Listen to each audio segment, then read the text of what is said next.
Break ನಂತರ breakfast ನ್ಯೂಸ್ಗೆ ಮತ್ತೊಮ್ಮೆ ಸ್ವಾಗತ. ಬಿಬಿಎಂಪಿಯಲ್ಲಿ ಕೆದಕಿದಷ್ಟು ಹಗರಣಗಳ ಸರಮಾಲೆಯೇ ಸಿಗುತ್ತೆ.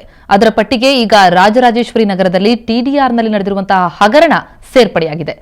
ಅಭಿವೃದ್ಧಿ ಹಕ್ಕುಗಳ ಹಸ್ತಾಂತರ ಯೋಜನೆಯಡಿ ಕೋಟ್ಯಂತರ ರೂಪಾಯಿ ಗೋಲ್ಮಾಲ್ ನಡೆದಿದೆ. ನಕಲಿ ಭೂಮಾಲೀಕರು ಮತ್ತು ಭ್ರಷ್ಟ ಅಧಿಕಾರಿಗಳು ಶಾಮೀಲಾಗಿದ್ದು, ಇವರ ಬೆನ್ನಿಗೆ ಶಾಸಕರೇ ಟೊಂಕ ಕಟ್ಟಿ ನಿಂತು ಬಿಟ್ಟಿದ್ದಾರೆ.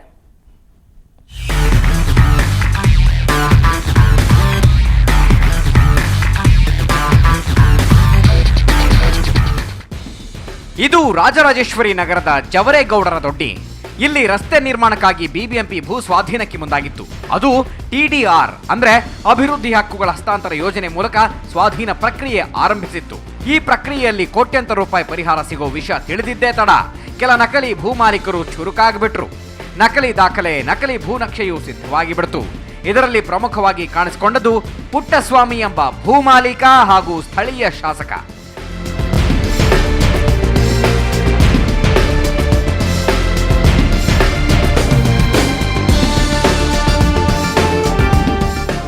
ಈಗಾಗಲೇ ಅಭಿವೃದ್ಧಿಯಾದ ಇದೇ ಬಡಾವಣೆಯ 15 ವರ್ಷದ ಹಳೆಯ ರಸ್ತೆಗೆ ಪುಟ್ಟಸ್ವಾಮಿ ಟಿಡಿಆರ್ಗೆ ಅರ್ಜಿ ಸಲ್ಲಿಸಿದ್ದ. ಆದರೆ ಈತ 15 ವರ್ಷದ ಹಿಂದೆಯೇ ಈ ರಸ್ತೆಯನ್ನ ಬಿಬಿಎಂಪಿಗೆ ಬಿಟ್ಕೊಟ್ಟು ಪರಿಹಾರವನ್ನು ಪಡೆದುಬಿಟ್ಟಿದ್ದಾನೆ. ನಮಗೇನು ಕೊಟ್ಟು ಏನು ಮಾಡಿಲ್ಲ. ನಮ್ಮದು ಚಿಕ್ಕ ಸೈಟು 30-40 ಇದೆ. ಮಾಡ್ತಾ ಇದ್ದಾರೆ. ಆ ಕಡೆಯಿಂದ ಮುಂದೆ ಬರ್ತಾರೆ. ನಮ್ಮ ಟಿಡಿಆರ್ ಏನು ಕೊಟ್ಟಿಲ್ಲ, ಏನು ಮಾಡಿಲ್ಲ. ರೋಡ್ ಮುಂದೆ ನಾವು ಟಿಡಿಆರ್ ಕೊಟ್ಟದೇ ರೋಡ್ ಮಾಡೋ ಕೆಲಸ ಬಿಡಲ್ಲ. ಇನ್ನು ಪುಟ್ಟಸ್ವಾಮಿ ಜೊತೆ ಬಿಬಿಎಂಪಿಯ ಇಬ್ಬರು ಎಂಜಿನಿಯರ್ಗಳಾದ ಕೀರಾ ನಾಯಕ್ ಹಾಗೂ ರಾಮ್ ಮೋಹನ್ ಶಾಮೀಲಾಗಿ ಬಿಟ್ಟರು. ಪುಟ್ಟಸ್ವಾಮಿ ಸಲ್ಲಿಸಿದ ಬೋಗಸ್ ಟಿಡಿಆರ್ ಅರ್ಜಿಯನ್ನೇ ಮಾನ್ಯ ಮಾಡಿ ಪರಿಹಾರ ಧನ ಬಿಡುಗಡೆಗೂ ಶಿಫಾರಸು ಮಾಡಿಬಿಟ್ರು. ಆದರೆ 10 ಭೂಮಾಲೀಕರು ಪರಿಹಾರಕ್ಕಾಗಿ ಈಗಲೂ ಪರದಾಡ್ತಾ ಇದ್ದಾರೆ.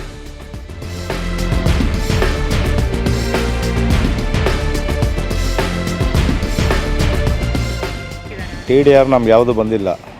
ರೋಡ್ಗೆ ಹೋಗಿದೆ 53ನೇ ಸರ್ವೆ ನಂಬರ್ ಬಂದಿದೆ. ಗಮನದಲ್ಲಿ ಪೇಪರ್ನಲ್ಲಿ ಬಂದಾಗ ನಾವು ನೋಡಿಕೊಂಡು ನಮಗೆ ಗೊತ್ತೇ ಇಲ್ಲ. ಟಿಡಿಆರ್ ಬೇರೆ ತೊಗೊಂಡಿದ್ದಾರೆ. ಈ ರೋಡ್ ತೋರಿಸಿ ಬೇರೆ ಕಡೆ ತೊಗೊಂಡಿದ್ದಾರೆ. ಈಗ ಏನಿದೆ ಇವರು ಒಳಗೆ 20 ವರ್ಷದ ರೋಡ್ಗಳನ್ನೆಲ್ಲ ಟಿಡಿಆರ್ ಮಾಡ್ಕೊಂಡು ಒಳಗೆ ತಿಂದು ನೀರು ಕುಡಿತಾವ್ರೆ. ಸರ್ಕಾರ ಮುಂದೆ ಬಾ ಅಂತಂದ್ರೆ ಎಲ್ಲಿಂದ ಬರ್ತದೆ? ಹಳೇ ರೋಡ್ಗಳನ್ನೆಲ್ಲ ಹೋಗಿ ಟಿಡಿಆರ್ ಮಾಡ್ಕೊಂಡು ಈಗ ಹೊಸ್ದಾಗಿ ರೋಡ್ ಮಾಡ್ತಾ ಇರೋ ಆ ಬಡಪಾಯಿಗಳಿಗೆ ಒಂದು ಚೂರು ಏನೂ ತಿಳಿಸಿಲ್ಲ. ಕೊನೆಗೆ ಸ್ಥಳೀಯ ಪಾಲಿಕೆ ಸದಸ್ಯರೇ ಬಿಬಿಎಂಪಿ ಆಯುಕ್ತರ ಮೊರೆ ಹೋದ್ರು. ಆಗ ಬಹಿರಂಗವಾಗಿದ್ದೆ ಟಿಡಿಆರ್ ಗೋಲ್ಮಾಲ್ ಮತ್ತು ರಾಜರಾಜೇಶ್ವರಿ ನಗರದ ಶಾಸಕ ಶ್ರೀನಿವಾಸರ ಕುಮ್ಮಕ್ಕು. ತಕ್ಷಣವೇ ಎಚ್ಚೆತ್ತ ಕಮಿಷನರ್ ಶಂಕರಲಿಂಗೇಗೌಡ ಮೇ 5ರಂದು ಕೀರಾ ನಾಯಕ್ ಮತ್ತು ರಾಮ್ ಮೋಹನ್ ರನ್ನ ಅಮಾನತುಗೊಳಿಸಿ ಆದೇಶ ಹೊರಡಿಸಿದರು.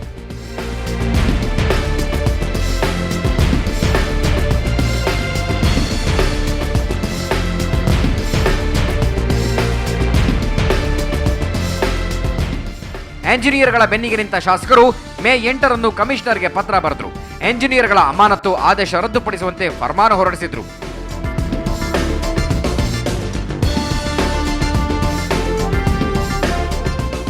ಆದರೆ ಶಾಸಕರ ಪತ್ರಕ್ಕೆ ಕಮಿಷನರ್ ಕಡೆಯಿಂದ ಯಾವುದೇ ಪ್ರತಿಕ್ರಿಯೆ ಸಿಕ್ಕಿಲ್ಲ. ಆದರೆ ಟಿಡಿಆರ್ ಗೋಲ್ಮಾಲ್ನಲ್ಲಿ ಶಾಸಕರು ಶಾಮೀಲಾಗಿರುವ ಶಂಕೆ ವ್ಯಕ್ತವಾಗಿದೆ. ಶಾಸಕರು ಭ್ರಷ್ಟ ಅಧಿಕಾರಿಗಳಿಗೆ ಕುಮ್ಮಕ್ಕು ನೀಡುತ್ತಾ ಅವರ ರಕ್ಷಣೆಗೆ ನಿಂತಿರೋದು ಈ ಪತ್ರದಿಂದ ಸ್ಪಷ್ಟವಾಗಿದೆ. ಬಿಬಿಎಂಪಿ ಆಯುಕ್ತರು ಸರಿಯಾದ ರೀತಿಯಲ್ಲಿ ತನಿಖೆ ನಡೆಸಿದ್ರೆ ಶಾಸಕರ ಬಣ್ಣ ಬಯಲಾಗೋದು ಖಚಿತ. ಅಶ್ವಿನಿ, ಸುವರ್ಣ ನ್ಯೂಸ್ 24/7 ಬೆಂಗಳೂರು. ಇದೇ ರೀತಿ ಹಗರಣಗಳು ಮುಂದುವರೆದ್ರೆ ಮುಂದೊಂದು ದಿನ ಬಿಬಿಎಂಪಿ ಅನ್ನೋದು ಬೃಹತ್ ಬೆಂಗಳೂರು ಹಗರಣಗಳ ಪಾಲಿಕೆ ಅಂತ ಹೆಸರಾಗ್ಬಿಟ್ರೆ ಅದರಲ್ಲಿ ಯಾವುದೇ ಸಂಶಯ ಇಲ್ಲ ಅನ್ಸುತ್ತೆ. ಓಕೆ, ಇನ್ನು ಮುಂದಿನ ಸುದ್ದಿ ನೋಡೋದಾದ್ರೆ, ಡ್ರೈನೇಜ್ ಮತ್ತು ಮ್ಯಾನ್ಹೋಲ್ ನಿರ್ವಹಣೆಗೆ ಮಾನವ ಬಳಕೆ ಮಾಡುವಂತಿಲ್ಲ. ಆದರೆ ಈ ಕಾನೂನಿಗೆ ಬಳ್ಳಾರಿಯಲ್ಲಿ ಬೆಲೆಯೇ ಇಲ್ಲದಂತಾಗಿದೆ.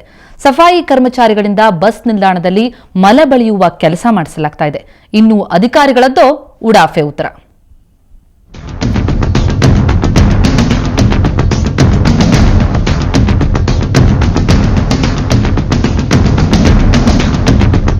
ಒಳಚರಂಡಿ ನಿರ್ವಹಣೆಗೆ ಮಾನವ ಬಳಕೆಯನ್ನ ಸುಪ್ರೀಂ ಕೋರ್ಟ್ ನಿಷೇಧಿಸಿದೆ. ಆದರೆ ಸರ್ಕಾರಿ ಕಚೇರಿ, ಸಂಸ್ಥೆಗಳ ಮುಂದೆ ಇದು ನಡೀತಾನೇ ಇದೆ. ಬಳ್ಳಾರಿಯ ಹಳೆ ಬಸ್ ನಿಲ್ದಾಣ ಬಳಿ ಒಳಚರಂಡಿ ಸ್ವಚ್ಛಗೊಳಿಸುವ ಕೆಲಸದಲ್ಲಿ ನಿರತರಾದ ಕಾರ್ಮಿಕರು ಇದಕ್ಕೆ ಜೀವಂತ ಸಾಕ್ಷಿ. ಕಳೆದ ಹಲವಾರು ದಿನಗಳಿಂದ ನಿಲ್ದಾಣದ ಒಳಚರಂಡಿ ಸಂಪೂರ್ಣ ಬಂದ್ ಆಗಿತ್ತು. ಆದರೆ ಇತರರ ಕಣ್ಣಿಗೆ ಬೀಳದಿರಲಿ ಅಂತ ರಾತ್ರಿ ಕಾರ್ಮಿಕನೊಬ್ಬನನ್ನ ಇಳಿಸಿ ಡ್ರೈನೇಜ್ ಅನ್ನ ಕ್ಲೀನ್ ಮಾಡಿಸಲಾಗಿದೆ. ಮಾಧ್ಯಮದವರನ್ನ ಕಂಡೊಡನೆಯೇ ಎಲ್ಲರೂ ಇಲ್ಲಿಂದ ಕಾಲು ಕಿತ್ತಿದ್ದಾರೆ. ಡೇನಾಗ ಮಾಡಬೇಡ್ರಿ, ನೈಟಾಗಿ ಮಾಡ್ತಾರೆ. ನೈಟಾಗಿ ಮಾಡ್ತಾರೆ, ಅದು ಏನೆಲ್ಲ ಜಾಮ್ ಆದರೆ ನೈಟಾಗಿ ಮಾಡ್ತಾರೆ. ಮತ್ತೆ ಏನು ಮಾಡ್ಬೇಕಣ್ಣ, ಮತ್ತೆ ನಡಿಬೇಕಲ್ಲ, ಮತ್ತೆ ನಾವು ನಮ್ಗೆ ಹೊಟ್ಟೆ ಪಾಡ ಐತಲ್ಲ, ನಾವು ಮಾಡ್ಕೋಬೇಕಲ್ಲ. ಹೊಟ್ಟೆ ಪಾಡ ಇದಲ್ಲಪ್ಪ, ನಿಮ್ಮ ಆರೋಗ್ಯ ಹಾಳಾಗ್ತದ. ನಿಮ್ಮ ಆಗಲ್ಲ, ನಮ್ದು ಇರೋದು ಇದೇ ಕೆಲಸ, ನಮ್ದು ಜಾಸ್ತಿ ಇರೋದು. ಎಷ್ಟು ಕೊಡ್ತಾರೆ ಅಂತ ಹೇಳಂಗಿಲ್ಲ, ಅದು ನಾವು ಕೆಲಸ ಆದ್ಮೇಲೆ ಇಸ್ಕೊಂತೀವಿ. ತಲೆ ಮೇಲೆ ಮಲ ಹೊರುವುದು ಇಲ್ಲವೇ ಈ ಕಾರ್ಯಕ್ಕೆ ಬಳಸಿಕೊಳ್ಳುವುದಾಗಲಿ ಕಾನೂನಿನ ಪ್ರಕಾರ ಅಪರಾಧ. ಒಂದು ವೇಳೆ ಕಾನೂನು ಮುರಿದು ಈ ಕಾರ್ಯದಲ್ಲಿ ತೊಡಗಿದವರ ಮೇಲೆ ಕಾನೂನು ರೀತಿ ಕಠಿಣ ಶಿಕ್ಷೆ ವಿಧಿಸಬೇಕಾಗುತ್ತೆ. ಆದರೆ ಈ ಆದೇಶದಲ್ಲಿ ಕಿಮ್ಮತ್ತಿಲ್ಲದಂತಾಗಿದೆ. ಅಲ್ಲದೆ ಈ ಬಗ್ಗೆ ಮಹಾನಗರ ಪಾಲಿಕೆ ಆಯುಕ್ತರನ್ನ ಮತ್ತು ಕೆಎಸ್ಆರ್ಟಿಸಿ ಡಿಸಿ ಅವರನ್ನ ಸಂಪರ್ಕಿಸಿದ್ರೆ ತಪ್ಪನ್ನ ಒಬ್ಬರ ಮೇಲೊಬ್ಬರು ಹೊರಿಸೋ ಯತ್ನ ನಡೆಸ್ತಾ ಇದ್ದಾರೆ. ಕೆಲ ದಿನಗಳ ಹಿಂದೆಯಷ್ಟೇ ಪಾಲಿಕೆಯ ವತಿಯಿಂದ ನಗರದ ನಾನಾ ಭಾಗಗಳಲ್ಲಿ ಈ ಬಗ್ಗೆ ಬೋರ್ಡ್ಗಳನ್ನು ಹಾಕಲಾಗಿದೆ. ಮಲ ಹೊರುವ ಪದ್ಧತಿ ನಿಷೇಧಿಸಿದ್ದು ಪಾಲಿಕೆಯ ಯಂತ್ರವನ್ನ ಕಡ್ಡಾಯವಾಗಿ ಬಳಸಬೇಕು ಅಂತ ಪ್ರಚಾರ ಮಾಡಲಾಗಿತ್ತು. ಹೀಗಿದ್ರೂ ಮಾನವ ಬಳಕೆಯಿಂದ ಒಳಚರಂಡಿ ಮತ್ತು ಆಳಗುಂಡಿಗಳನ್ನು ಸ್ವಚ್ಛಗೊಳಿಸುವ ಕಾರ್ಯ ಬಳ್ಳಾರಿಯಲ್ಲಿ ನಿರಂತರವಾಗಿ ನಡೀತಾ ಇದೆ. ಜಿಲ್ಲಾಡಳಿತ ಈ ಬಗ್ಗೆ ಗಮನ ಹರಿಸಬೇಕಿದೆ. ಕ್ಯಾಮರಾಮನ್ ಶ್ರೀನಿವಾಸ್ ಜೊತೆ ನರಸಿಂಹಮೂರ್ತಿ ಕುಲಕರ್ಣಿ, ಸುವರ್ಣ ನ್ಯೂಸ್ 24/7 ಬಳ್ಳಾರಿ. ಕರ್ನಾಟಕದಲ್ಲಿ ಗೋಲ್ಡ್ ರೇಟ್ ಎಷ್ಟಾಗಿದೆ ಅಂತ ಬನ್ನಿ ನೋಡೋಣ. 22 ಕ್ಯಾರೆಟ್ನ 10 ಗ್ರಾಂ ಚಿನ್ನಕ್ಕೆ 27,450 ರೂಪಾಯಿ, 24 ಕ್ಯಾರೆಟ್ನ 10 ಗ್ರಾಂ ಚಿನ್ನಕ್ಕೆ 30,250 ರೂಪಾಯಿ.